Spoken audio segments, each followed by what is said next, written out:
My name is Keith Byrom. I was born in Somerset but grew up in San Antonio. Came back to this area in 1971. I have a bachelor's degree from Texas A&M, a master's degree from St. Mary's, and my PhD is from Texas A&M. I worked for HB Zachary Company for 42 years, and I currently teach classes out of Texas A&M San Antonio. I've been a trustee at Southwest Independent School District since 1984. I have a wonderful wife and 3 great kids, all 3 graduated from Southwest. 2 of them were valedictorians, and all 3 of them were all-A students in college. So I'm proud of them.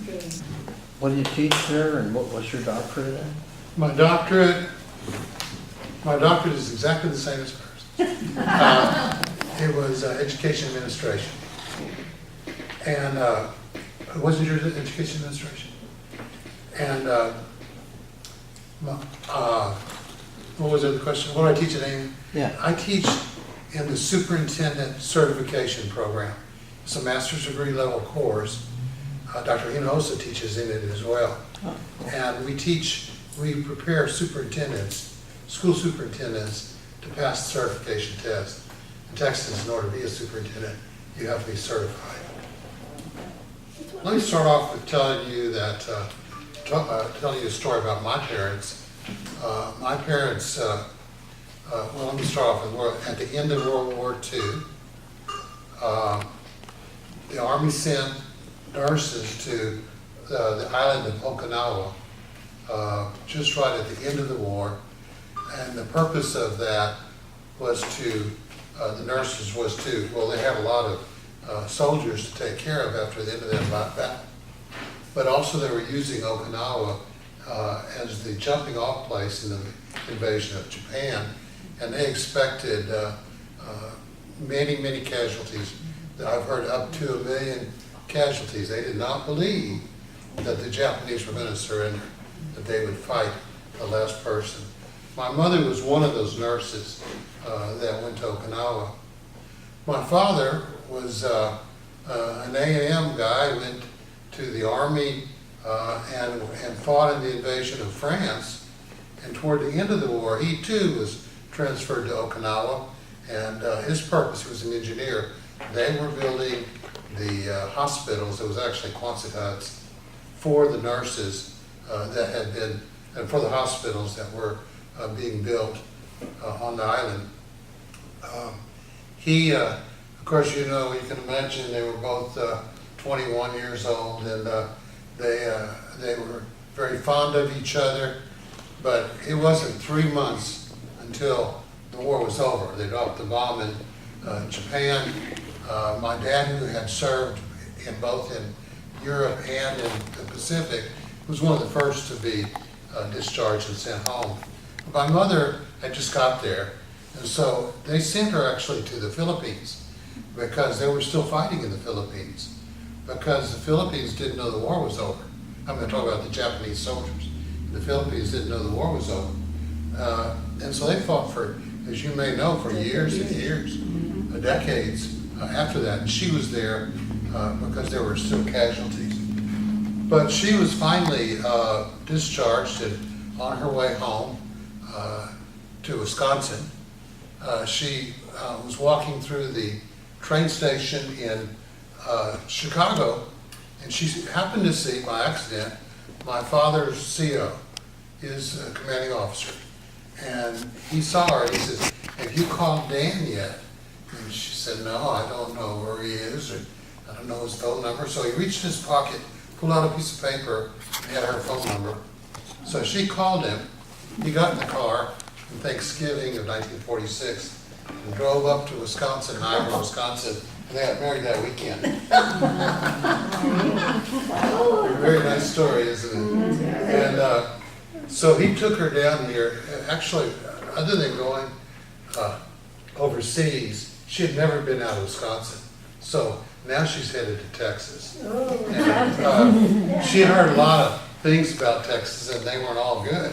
But she was headed to Texas, and they got down here, and they were living, my grandfather and grandmother were living on some property, a ranch someplace. I don't know where, but it was down here by the Hoffman place somewhere. And they were living there, and by some miracle, I was born. But they moved, a lot of people moved back to the city after World War II.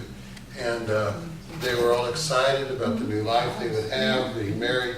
They moved back, and so although my birth certificate says Somerset, Texas, I only lived here about 3 months, and then we moved off.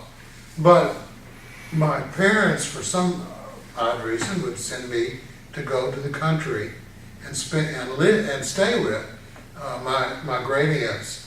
My great aunt Lucille Price, who was in Edwards. My great aunt Bess Byrom, who was in Edwards, but married to Charlie. She was in Edwards. She was married to Charlie Byrom, who was a brother to my grandfather. So we had brothers marrying sisters. I had so many double cousins and cousins.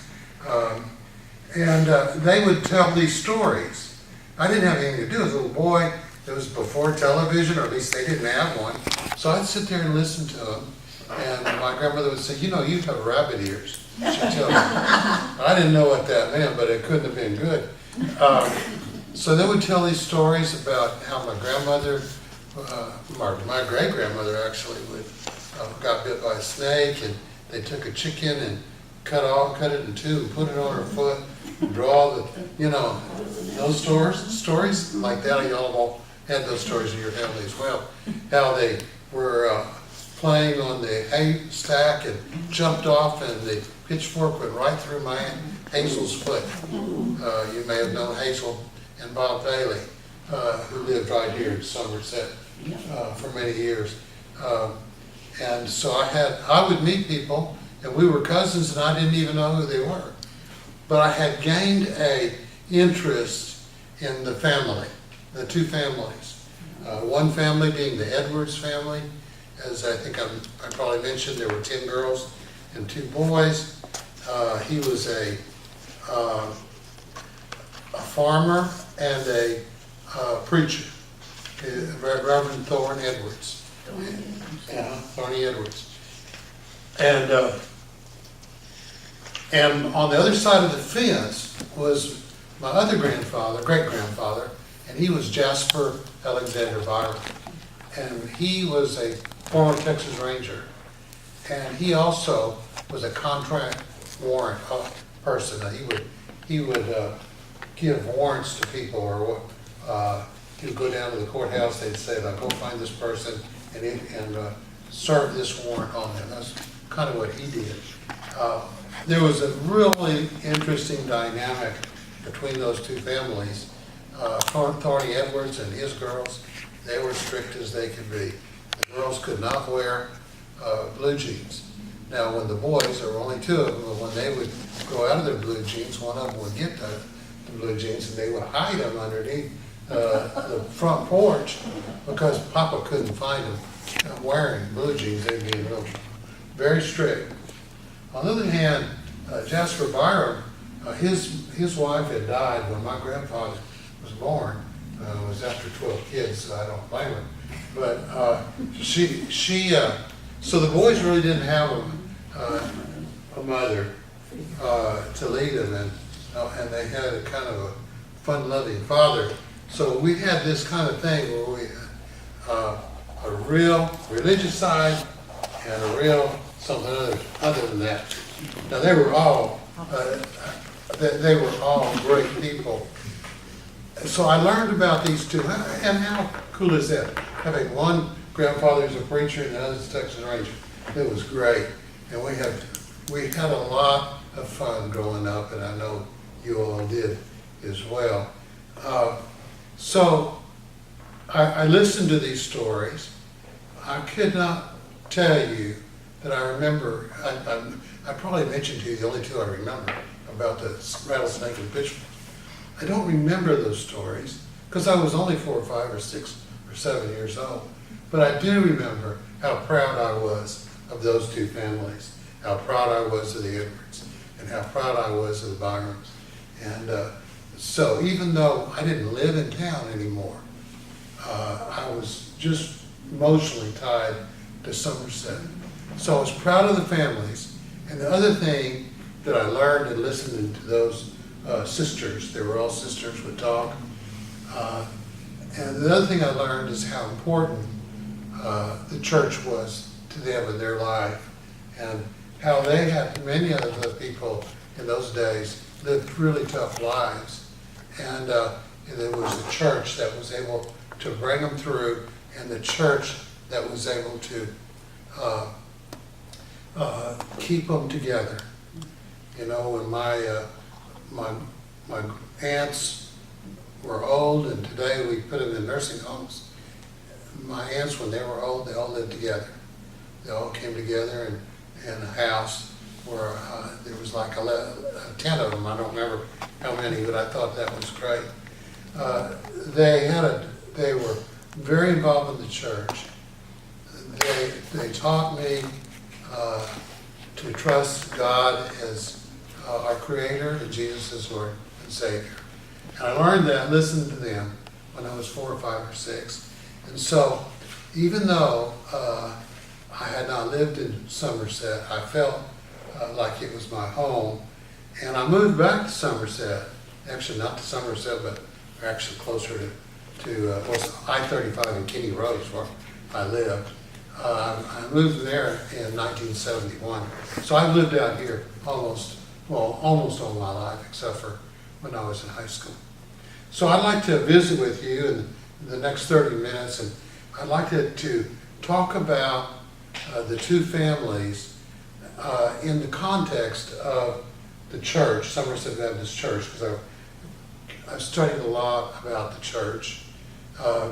So I'd like to talk about that. I know that some of you probably will know more than I do when I talk about it, and I want you to feel free to correct me when I'm wrong.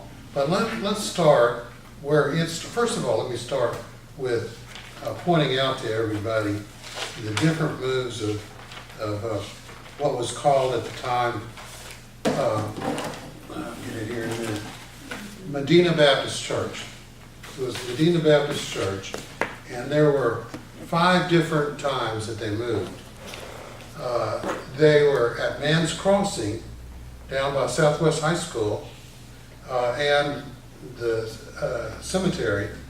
They were there between 1857 and 1866, as best I could tell. Then they moved to Old Somerset, what we call Old Rock today.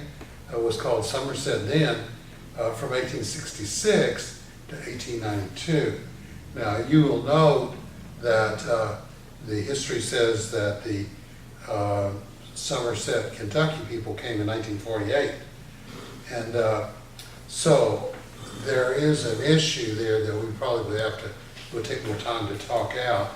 But what our records at our church say is that they, and I'll go into more detail later, the church physically moved to Old Rock in 1866.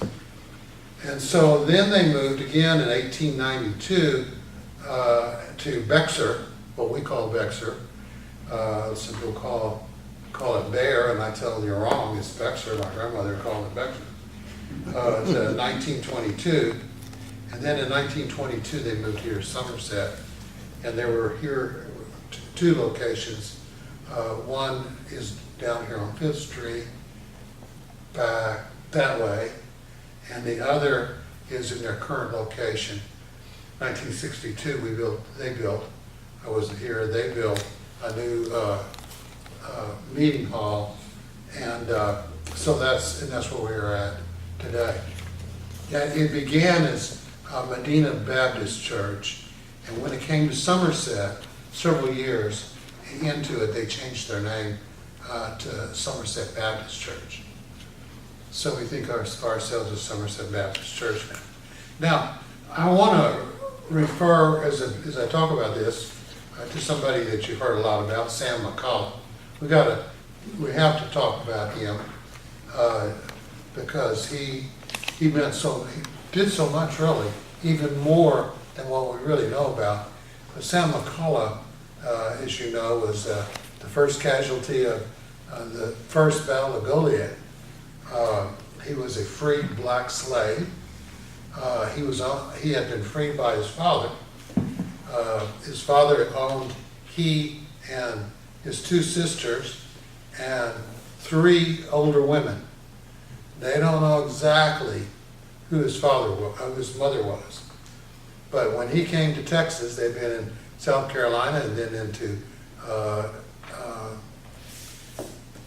Alabama, and then they moved to Texas. And when he moved into Texas, he freed his sons. He didn't free, I don't think he freed.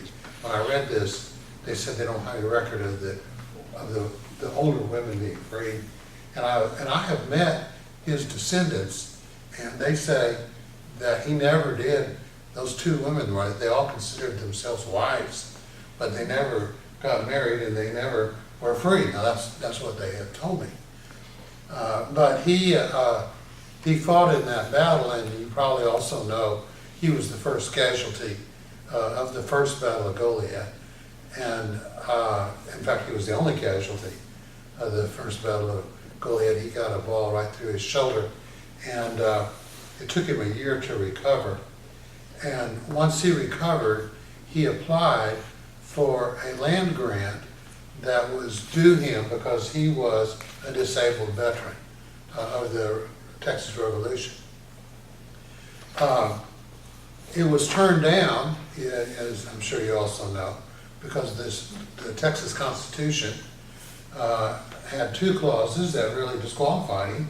One was that all Africans, descendants of Africans and Indians, had to leave Texas within 2 years or they would be sold back into slavery. The other one was that they could not intermarry. And he married a white lady. So his father was white, he married a white lady. But Sam McCullough had applied, and he asked for an exemption. He got support from Sam Houston for that exemption, and he was then allowed to get this land grant. And if you read the history, it says that it was on the Frio Road, and then he moved over close to Von Army. That's what it says.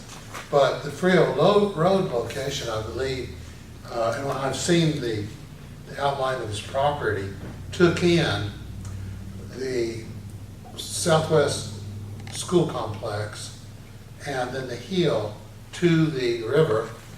And he, at some point, he offered the local people some property for the cemetery. Now, there is no record that he donated the land for the church. In fact, there is no even record that there was land for the church. In fact, the description is a pole building they used for services. Now, I got really interested in this because if y'all are familiar with Man's Crossing and where the cemetery is, and then there's kind of wooded area right next to it, and then there is the Krause home. Now, I'm on the board of trustees at Southwest Independent School District.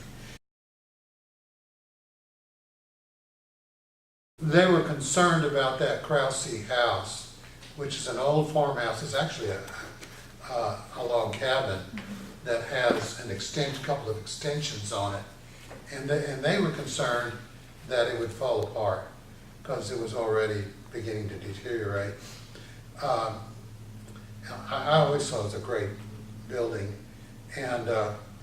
but they asked us to take possession of that. They said they would get the owner to gift it to us as long as we agreed to certain provisions.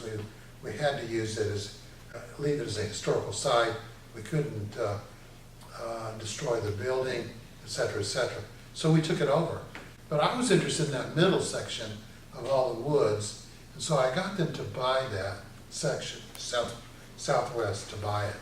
Because we can do anything we want to with that, but we want to make sure that we're not destroying some historical thing. So we went in there and we cleared out the brush, and where I was at was that we found one grave in there. There may be many more, we're not sure. The one grave we did found was a Krause child. It had like a regular marker on it? Or? Yes, it had a regular marker. And then at the fence by the cemetery, there are some more graves that are kind of halfway, just a foot or two in there. In fact, my great-great-grandmother, Christina Vogt, her grave is there. It actually got washed away. So my cousin, Jack Byrom, and I put a tombstone for her there, and Jack wanted to also put one here, so she's got two.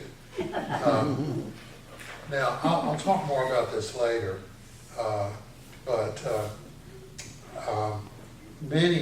I have relatives in all the cemeteries. I've got them at Old Rock, and that was like the first generation. I have them at I really have them at Man's Crossing. Yeah. Mm-hmm. And Old Rock and at Bexar. We have a lot of people. When I go out there, I see Byroms and Edwards all over the place. So what I wanted so we have Sam McCullough. I'm going to jump over and talk about my great-great-grandfather. His name was Charles George Edwards, and he was from Wales. And he came to the United States somewhere around 1924, and with his family to Massachusetts. 1920. Sorry. When I say that, I kind of get mixed up a little bit. 1824, he came, and they lived in Massachusetts, and there is a historical record that he had a fight with his father, because his father wanted him to become a Presbyterian preacher. Now, we don't know why that was, or why they picked that faith. I don't know why they had a fight, but there was a big deal made about he left, slammed the door, slammed the gate, went out, and became a deckhand on the ships that delivered goods and services here and there, and did that for many years until about 1848, and somehow ended up in Texas in 1848 rather. There was it was the end of the Mexican-American War, and it was at the end of it, and there were a lot of activities in the state. There was a lot of shipping activities, and there was a lot of cart operators at that time, and the U.S. government was selling carts, and they were selling the wagons as opposed to the carts. So he became a cart man or actually what we call a helper, to a fellow by the name of Stephen Thorne.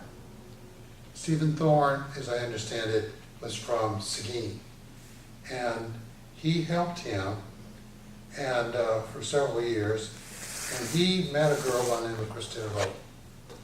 Christina Vogt, again, this is oral history, don't know if it's true, but he was fascinated by this lady. But she got married. Now, she got married, and so he was distraught, and he moved over here to Man's Crossing. Now, he moved there because that's where a lot of the cart people were living. And they were living there because it was like between San Antonio and Castroville, and there was a lot of traffic between the two, and you will remember in those years, that was the years that Henry Castro was bringing people over there. There was a lot of need for parts. And, and also San Antonio in general had a lot of car people because it was the kind of the hub at that time. And if you were going to have anything transported or even go anywhere in Texas, you pretty much had to go through San Antonio. There were a lot of oxen and cattle in this part of the country, as we well known for a lot of reasons. And your relatives were teaching those, raising those cattle. Lieutenant Colonel Francisco Ruiz, he was educated, he was the first school teacher in San Yeah, Antonio. yeah. Yes. So at any rate, he was working as a ox cart driver. No, it wasn't ox cart. Well, it might have been, but it was a wagon rather than an ox cart. And when Christina Bolton had a baby, her husband, according to the oral history, kicked her out. And we don't know why. We don't know if he just didn't like her or he didn't think it was his or whatever. But Charles George Edwards married her and brought her home. She didn't speak any English. She spoke German, as most of them did. And so he settled down there, and in 1857, a number of the local people, we'll jump to the church for a minute, a number of the local people got together and they wanted a church. There were hardly any Protestant churches around here. There were a lot of Catholic churches. Not a lot, but there were, like today, the ones they had were big. A lot of people that went. So they wanted, and this group of people is very interesting, and you know a bunch of them, and if not, you certainly know they have streets named after them. So I'm going to name some of them. Samuel Pierce, in our records, is given credit for the organization of the church. F.M. Avant was the church clerk. Elisha Briggs was a Texas Ranger. I think a lot of these guys were Texas Rangers.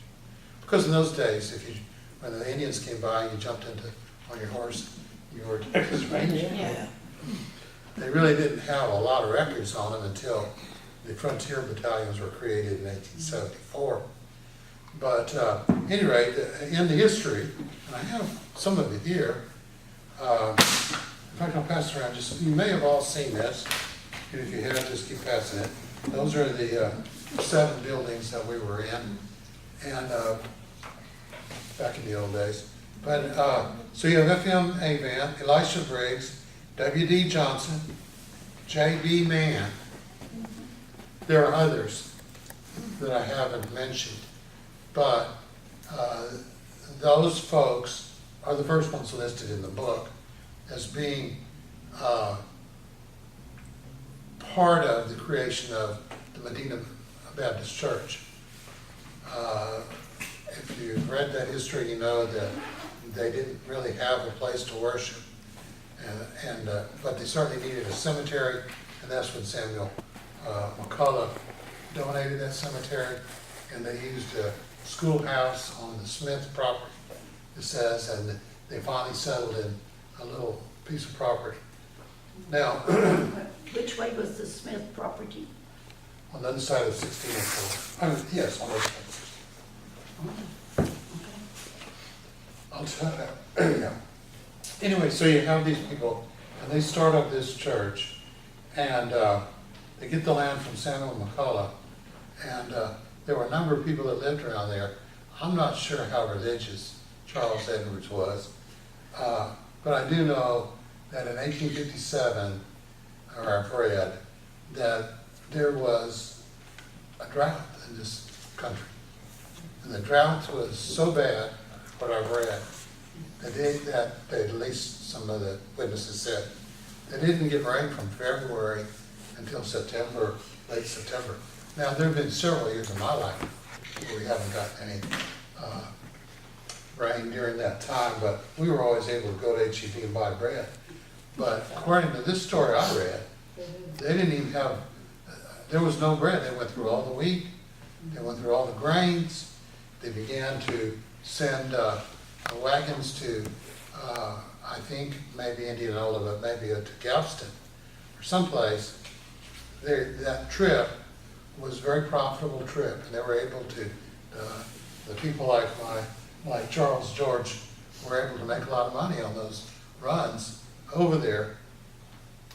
But there was a dispute between the Mexican cart drivers and the Anglo wagon drivers.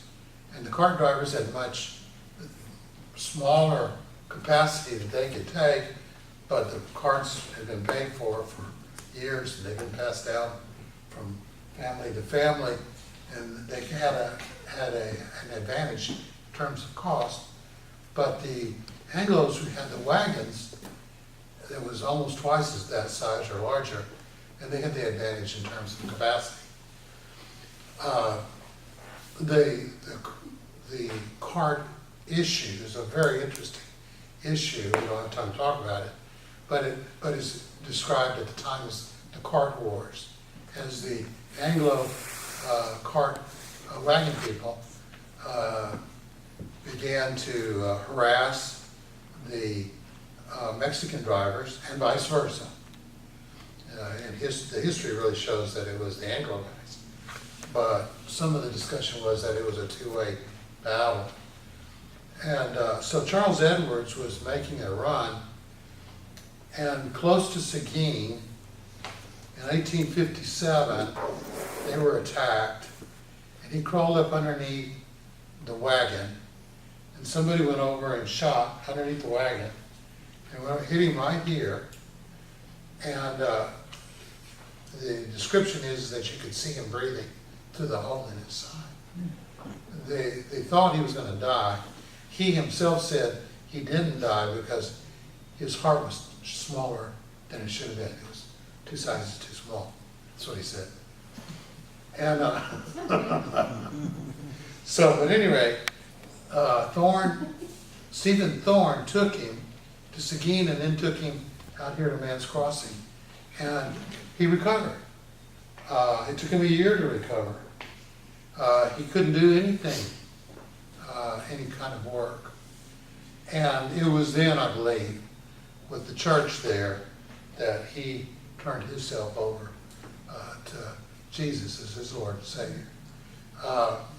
So God was working there, even though it didn't seem like it at the time. And but it wasn't completely bad, because about within the next year, a baby was born, the 9th baby by Christine Edwards, and that was my great-grandfather, Thorny. They called him Thorny. My Uncle Bodie, if any of you remember him, he would tell these, I'm telling stories that he told, but he said that they called him, his name was Thorn, but the Germans called him Thorny, because according to my uncle, they added an E onto everything. So he came out to be Thorny. And so he was born, and so that the Edwards, for a time, were settled there. Now, the church did pretty good there. Now, keep in mind that you say, well, how could they do pretty good? There wasn't that many people. There was 17 blacks, 1 Hispanic, and about 30 Anglo people that lived right there. But the church rolls were up into 100, 120. Where did they all come from? They came from miles and miles around, because there were no other Protestant churches at the time. Now, how did they do that? Well, they had what we call quarter church, what they call quarter church. They went to church once a month. They would take their wagons on Saturday morning and go out, and they would have lunch, and then they would have a sermon. They go back and have dinner, and they go back and have a sermon. They come back on Sunday, have a sermon, and then if they had anybody that had surrendered they would have baptism on Sunday afternoon. Now, they would baptize here in the Medina, they would baptize in the Atascosa. Maybe other places, I don't know, Elm Creek, I doubt, but who knows. But at any rate, so they were doing pretty good. And if you study the history of the churches in San Antonio, you'll see a lot of churches started in 1857, 1858, 1859, talking about Protestant churches. And they started, a lot of things were happening in the country. There was the conflict of slavery, there was the coming war that they would have, Civil War. Robert E. Lee was stationed here, and according to the legend, he helped establish St. Mark's Episcopal Church. And I have a friend who went to church there. I spent a lot of time there, and it was a great, wonderful church. And they had other churches that had started about that time. And when I was here at this church, when I was young, we had people that would come out from First Baptist Church, and they would come to our homecoming because they believed that the Somerset Baptist was instrumental in starting that church, First Baptist. Yeah. W.D. W.D. Jones, the younger one, he helped. He wasn't the only one, and that Thurman, a guy named Thurman. Thurman, yes. And Yeah. he helped start First Baptist. Yeah, that's what I understand as well. Well, I'm starting to run out of time here, but let me give you, they were doing quite well. Oh, yeah, the quarter church I was gonna mention. Our pastor, he doesn't like it when we miss Sunday night or Wednesday night. Man, they should have been in the old days, we only had to go once a month. Yeah, once a month. Now, Thorny Edwards was a pastor, and he was a circuit riding preacher. So every week he would go to another church. I'm going to talk about this later, but there were a lot of small little churches all around here as the population began to grow. And the girls would, I'm really getting ahead of myself, but I'll say it anyway. The girls would always say to Thorny Edwards, Papa, she said, this is not fair. Everybody else gets to go to church just once a month, and we got to go every Sunday. So the girl, by the way, Thorny Edwards was illiterate. He didn't read or write. So the oldest daughter, I can't remember, I think she was pert, but the oldest daughter would, before he would go preach, she would get the Bible, get the verse, teach it to him, and he would memorize it. I didn't know. He would memorize it, and then they would go to church, and then all the way back one time, after we give a presentation, we always feel pretty good, and he said, well, girls, how did I do? They said, Papa, you did really good, but next time, Papa, turn the Bible over. You had it upside down. But you gotta remember. You know the name of the Miss Man, her husband's name that was there at the river, that she was part of the church? Well, there was a John man, John, okay. but I don't know that that's her husband, Okay, and I'm not sure where she is buried. okay. There are Manns at Mann Cemetery, at Samuel McCullough. We might find there. There was a John Mann who came over with Henry Castro, Okay. and he, who does the bakery over there? Haiti. He was a helper of Haiti, and so he went into. So I know he's in the history books. I don't know what he did, but I always thought maybe that's the one we're talking about. But I'm not sure about that, because the one in here was Baptist, and I think Yeah, that most of the Sister people. Man's all I know, it's always Sister Man. Yeah, Also, that church building you're talking about, did you get to go talk to Miss Collins, Rosalie? That's her property, right? Or was her property? yeah, Did you get to go visit with I her? did, no. No. They Well, had a school. she's in Bernie. You talking about the cemetery over here on the Old Pearsall Road? Yeah. Now I wanna ask you something, of course. Why did they move from there to the Old Somerset? Okay, well, I'm gonna, I have that, and I'm gonna end with that. The church started doing poorly during the Civil War. And by 1803, they were ROM. They were run out of money. And they couldn't even afford the pastor. So during those days, these elders that I mentioned just a while ago would take turn preaching because they didn't have a pastor. The other thing is, and so what happens is, in the history of the church, in the books, all it says is, well, there's more to this, but in 1966, some of the members moved. So, some of the members moved over to Old Rock area. Now, why did they do that? I think there were a couple of reasons. You know, there were, huh? It was, they didn't have any money. One was they didn't have any money, and I think there was three things. One is the relationship with the black members began to deteriorate after the Civil War. And there were people that did not want to be buried with black people. It's just a fact. And so they didn't want to be buried there at San Marcos Cemetery. So they moved, partially so they could get their own. Now that's one possibility. The other is that in 1887, or excuse me, 67 was the beginning of the cattle drives. So there was a lot of work over there in the fields. There was a lot of work to support the people who were working with the cattle.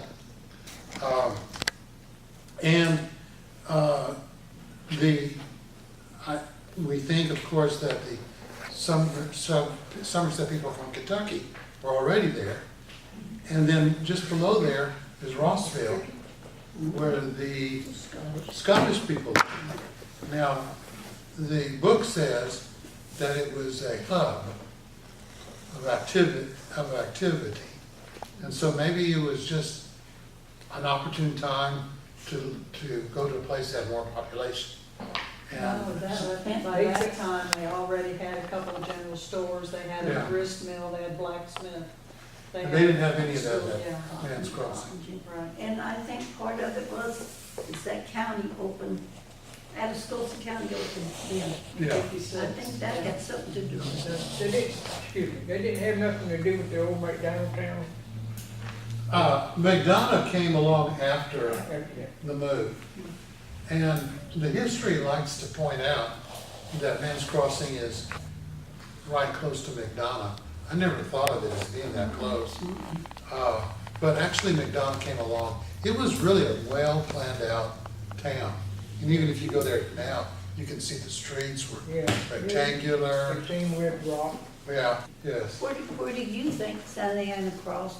Well, I think there was about 5 places. 5 places. I heard 3. Oh. But it's now 5 places up and down the river. Okay. Yeah, anybody you go to that has a crossing says Santa Ana was there. Yeah.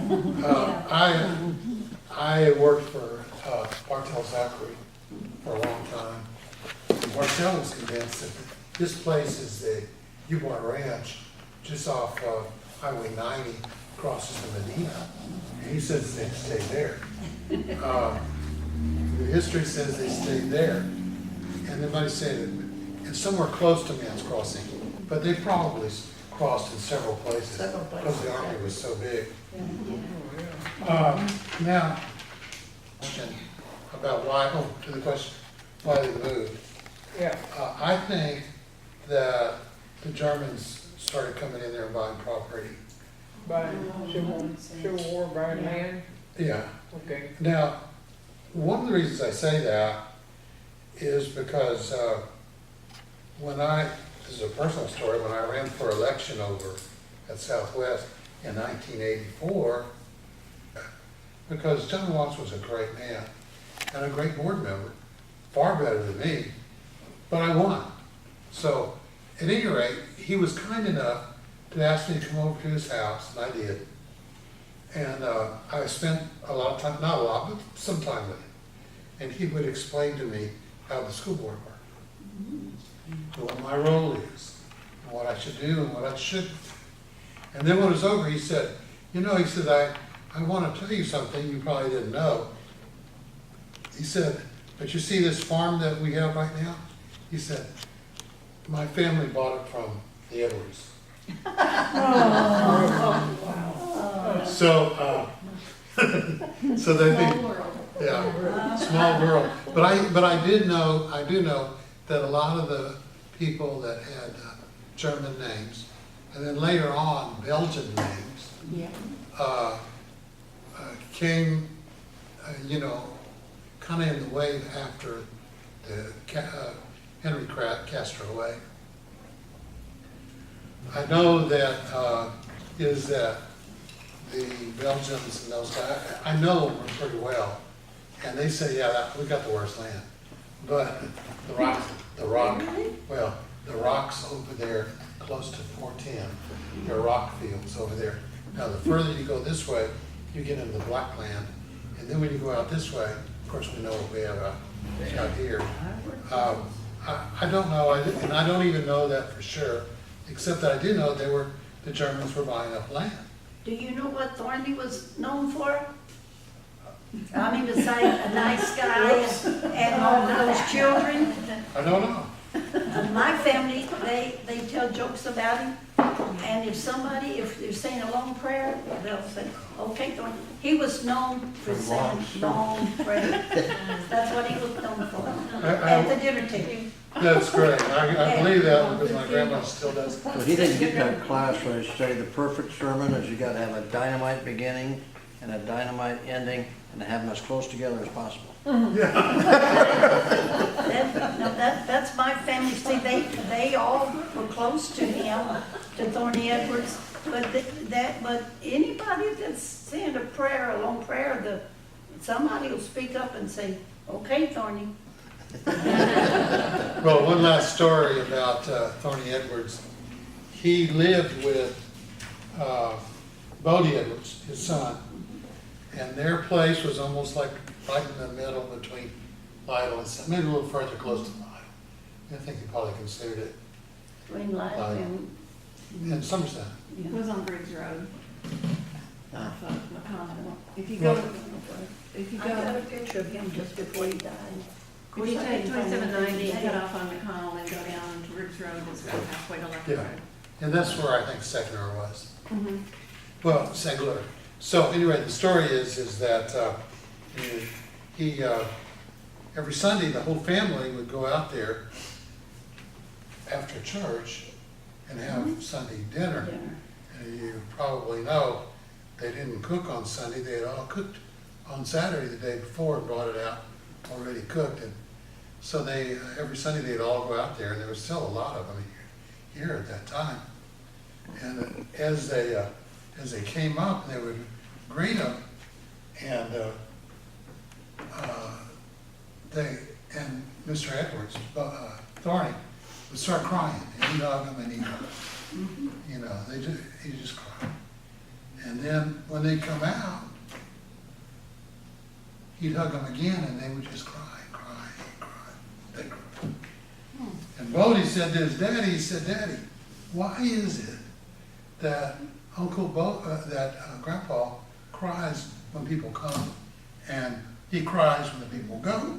And he said, "Wouldn't it be better if they just didn't come at all?" He wouldn't have to cry. Well, thank y'all very much.